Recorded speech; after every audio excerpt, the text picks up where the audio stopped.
Cap, this is AFD arson investigator Dennis Raymond. He's here to take your statement about what you saw at the fire last night. Good to meet you, investigator. Well, it's an honor.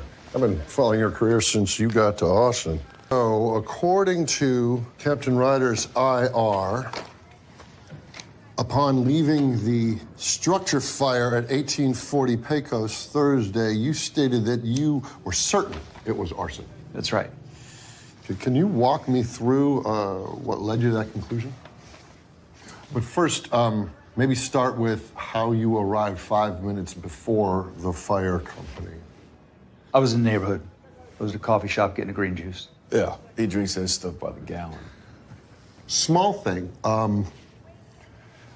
If I'm not mistaken, the textile shop is 3 blocks in the opposite direction of your home from the coffee shop. So why were you headed that way? I was listening to the Austin FD 911 app. May I inquire as to why? For fun. But anyway, I heard the call come out, and I got to the scene as fast as I could, and right away I felt something was wrong. Oh, you felt it? Yeah? Felt it in your gut? Yeah, the fire was too fast, too quick. And then I saw him. Yes, the man in the hoodie. Captain Ryder put that in his IR. Would you mind describing them for me? 5'10"-ish, medium build. Medium build? Is it? Well, it was dark, and he had his back to me. So how do you know it was him?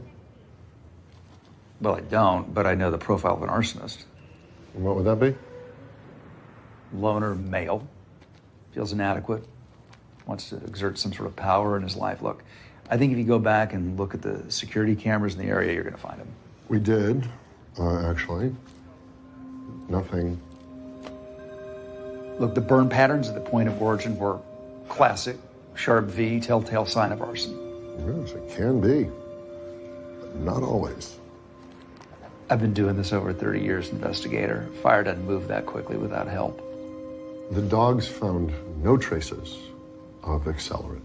I spoke with cleaners, and they didn't see anything or anyone suspicious. Well, then he had a clever way of setting it off. Look, I saw alligator char. You don't get scales that deep with that shining without an accelerant. This is arson. It was sophisticated, it was deadly, and it's going to happen again, because this guy's not going to stop until he gets caught. You want a glass of water, Cap? No, I'm I'm fine. It's just my lungs are a little tight from the surgery. Captain Strand, I understand recently that you discovered some explosives that cracked a major case for the Texas Rangers, but I read you personally tracked down the perpetrators yourself. Well, I was just trying to help my son. Still, that must have been a thrill, right? Imagine it might be tempting to want to break open another one. I mean, with all the free time you have on your hands. Yeah, look, this isn't about me getting a new hobby. If you go back to that scene, you're gonna find something. I promise you, we will leave no stone unturned. Thank you so much for coming down.